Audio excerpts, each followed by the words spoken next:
Hola, moi c'est Morgane, je suis française et ça fait plus de 2 ans que j'habite au Guatemala et j'ai passé presque ces 2 ans et demi dans la ville d'Antigua au Guatemala. Donc aujourd'hui dans cette vidéo je vais vous présenter un petit peu la ville, pourquoi j'ai décidé de passer 2 ans et demi dans cette ville. Je vais vous faire une petite partie historique sur la ville, donc moi-même je connais pas par cœur les dates, donc j'ai fait des petites recherches. Donc Antigua Guatemala, c'est la capitale de la capitainerie générale du Guatemala. Elle a été fondée en 1524 sous le nom de Santiago de Guatemala et elle a par la suite été détruite par un incendie provoqué par un soulèvement des populations indigènes. Puis elle a été établie de nouveau en 1527 et de nouveau entièrement ensevelie suite à des tremblements de terre et à une avalanche en 1541.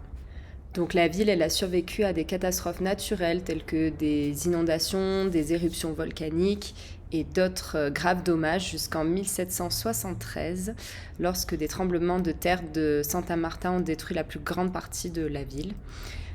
Les autorités ont alors donné l'ordre de déplacer la capitale vers un lieu plus sûr, ce qui a donné lieu donc aujourd'hui à la capitale de Guatemala City. Quelques résidents sont quand même toutefois restés dans la ville d'origine. Et c'est pour ça qu'on l'appelle la Antigua Guatemala, donc l'ancienne ville capitale du Guatemala. Donc Antigua Guatemala, ça a été le centre culturel, économique, religieux, politique et éducatif de toute la région, jusqu'à ce que la capitale soit déplacée. En moins de 3 siècles, la ville elle a acquis un certain nombre de super monuments, donc on va pouvoir voir un petit peu aujourd'hui dans cette vidéo. Il faut savoir que la ville elle a été abandonnée pendant une centaine d'années, jusqu'au milieu du 19e siècle, il n'y avait personne. Et lorsque la production agricole en fait, s'est intensifiée, en particulier la culture du café, des céréales, a donné un nouvel essor en fait, à la région. Et donc ça a fait renaître un petit peu la ville d'Antigua. Donc tout ce que je viens de vous dire là, ça provient du site de l'UNESCO. Donc la ville, elle est construite sur un modèle de ligne droite, donc en damier, donc style un petit peu colonial. Et elle est inspirée de la Renaissance italienne. Donc c'est l'un des meilleurs exemples de planification urbaine en Amérique latine. Et tout ce qui reste de la ville date du XVIe siècle. Le cœur urbain donc de la ville, le centre de la ville, il est assez petit. Il mesure 751 mètres du nord au sud et 635 mètres d'est en ouest. Donc ça couvre une surface de 49,57 hectares. Donc en fait, on n'est même pas à 1 km de large par 1 km de long. Donc c'est vraiment petit, tout se fait à pied. Et de toute façon, aujourd'hui, je vais vous amener, on va marcher tout le temps.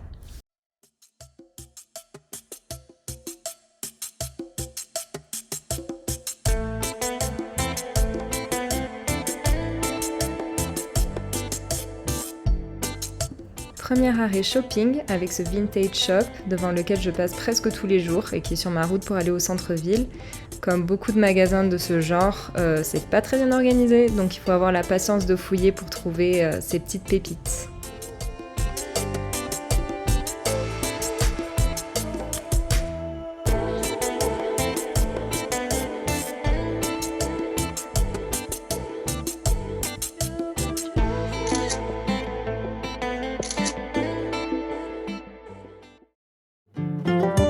Premier café de cette vidéo, qui est proche de chez moi et sur ma route quand je vais au centre-ville d'Antigua.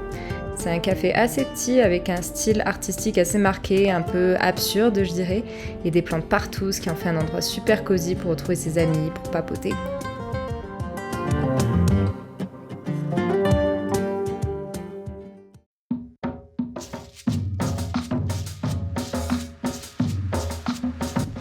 La place de la Merced, c'est un lieu emblématique de la ville d'Antigua, avec son église au style architectural assez représentatif des édifices religieux catholiques du Guatemala.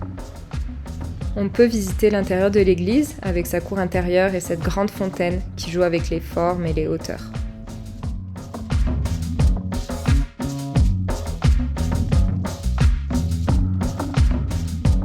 L'attraction principale, c'est de monter sur le toit et avoir une vue panoramique sur la ville et les volcans alentours.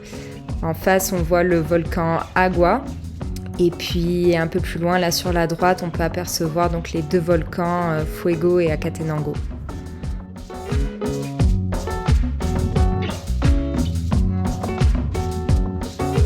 Le soir, la place de la Merced, elle se transforme, elle se remplit de stands de street food et on peut trouver des empanadas, des tacos, des tostadas, des chucos, c'est les hot dogs guatémaltèques, du maïs grillé et plein d'autres choses.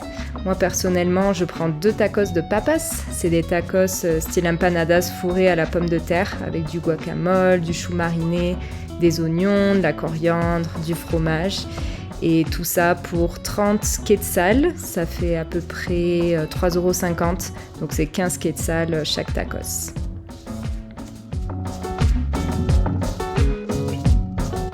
Aussi, un des desserts typiques d'ici, c'est des bananes plantains frits avec une purée d'haricots noirs sur le dessus et un petit peu de crème fraîche.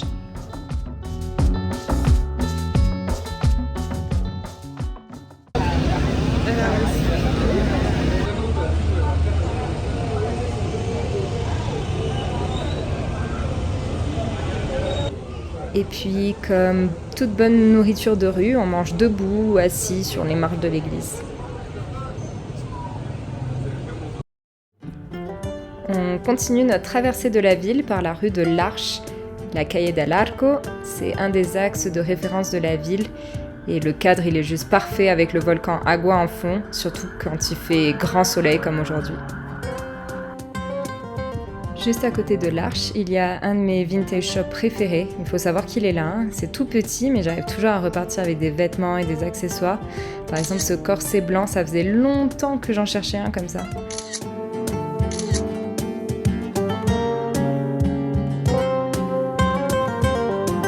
La dernière fois que je suis venue, j'ai fait une session essayage de maillot en prévision d'un week-end à la plage avec ma pote Monica. Et vous verrez dans une prochaine vidéo lequel j'ai pris.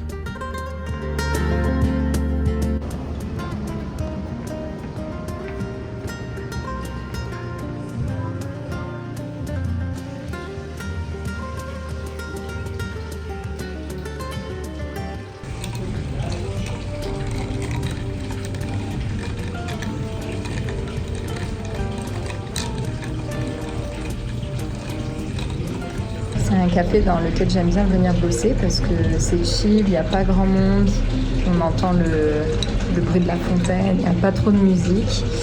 Et puis je fais un projet dans ce café de remodélisation d'un des espaces du café.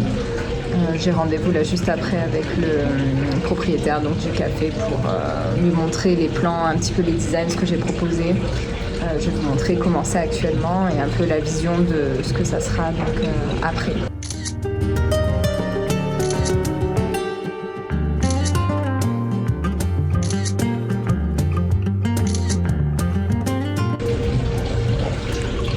Et les cafés sont super bons. On arrive au parquet central de la ville d'Antigua. Il est situé vraiment au centre de la ville. On y retrouve la mairie, le palais de la capitainerie, la cathédrale San José.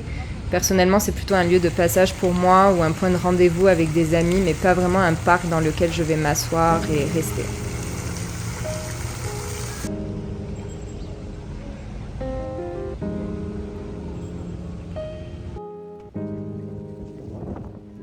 De par son histoire, à Antigua, on trouve beaucoup de monuments historiques, un peu vestiges, qui n'ont pas été totalement réhabilités. Les ruines de la cathédrale, juste derrière le parquet central, ça fait partie de mes préférés.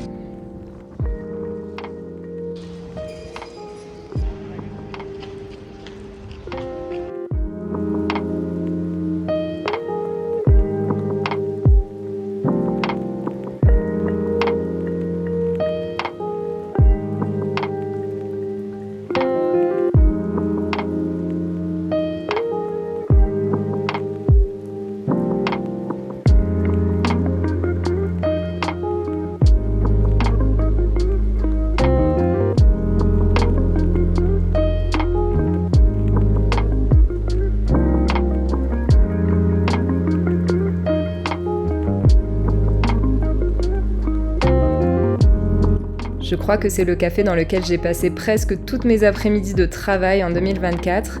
Il était littéralement à 5 minutes à pied de mon ancienne coloc avant que je déménage dans la maison. Et c'était le lieu parfait pour le télétravail et aussi le lieu où j'ai développé mon addiction pour les cafés lattés.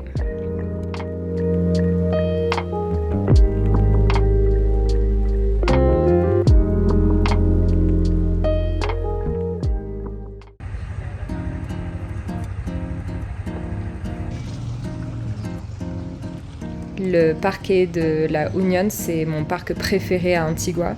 À la différence du parquet central, c'est beaucoup moins un lieu de passage et c'est plus un lieu où j'aime me poser, m'asseoir. Il est assez reconnaissable par son allée de palmiers et surtout par son grand lavoir qui est au bout du parc.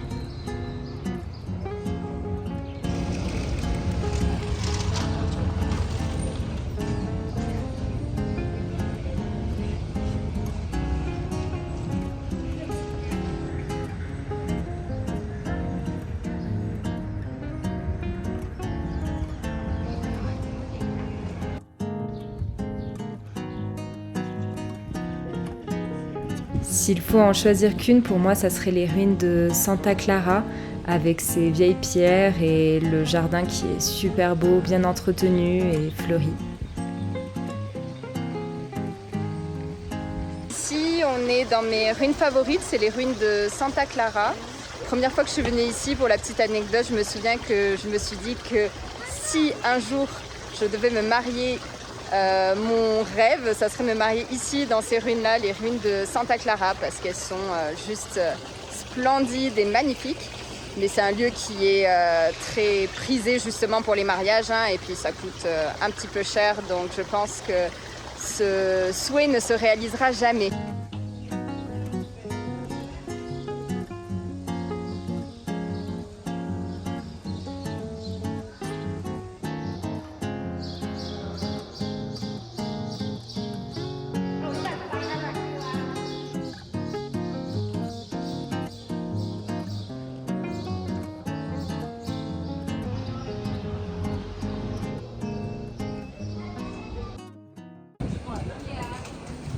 Juste à côté du parquet La Union, il y a le restaurant Rincón Antigueño.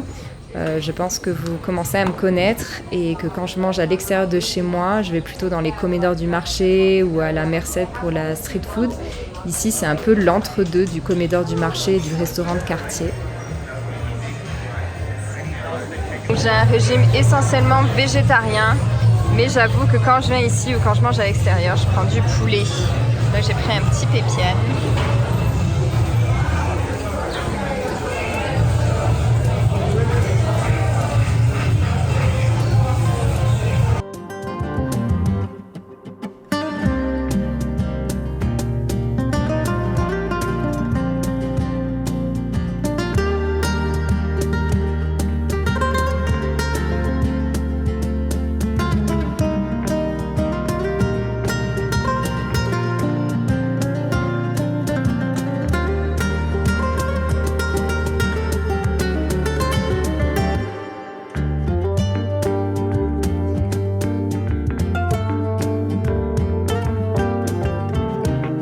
Toujours dans le même secteur, un autre café dans lequel je suis beaucoup venue télétravailler, c'est le café Union.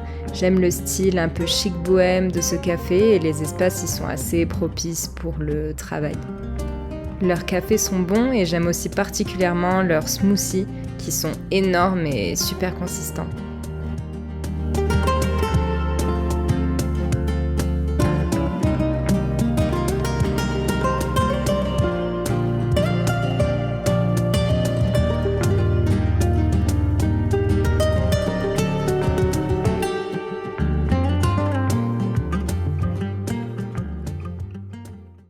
On sort un peu d'Antigua et on va dans le village périphérique de Santa Ana. C'est moins touristique, mais je le trouve très mignon et plus authentique.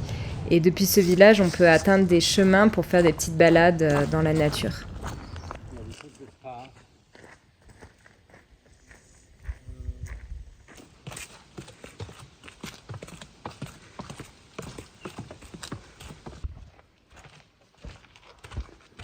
Quand on connaît bien les chemins, on peut aller jusqu'à la finca El Pilar.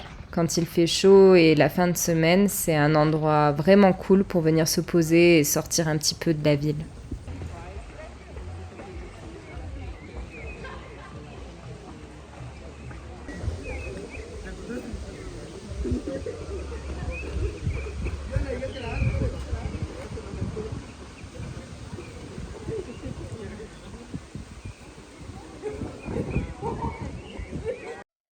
Un autre lieu nature autour d'Antigua, c'est le sentier du Cerro de la Cruz, qui permet d'arriver jusqu'à un belvédère avec une vue panoramique sur la ville. Pour optimiser ses chances d'avoir la vue, c'est mieux d'y aller à l'aube ou le matin et pas en fin d'après-midi comme c'est le cas aujourd'hui. En moyenne, il faut 15-30 minutes pour atteindre le sommet selon son rythme. Du coup, je vous partage quelques photos à différents moments de la journée pour vous montrer à quoi ressemble la vue quand c'est dégagé. Et enfin, pour finir la journée, si je dois choisir un bar rooftop à Antigua dans lequel aller, ça serait le Antigua Brewing Company. Et même quand il s'agit de cocktails, mon addiction pour le café est toujours là et je me prends un petit espresso martini.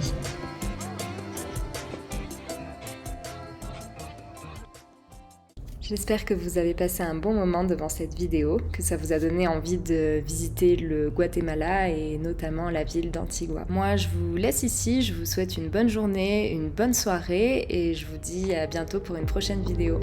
Bye bye!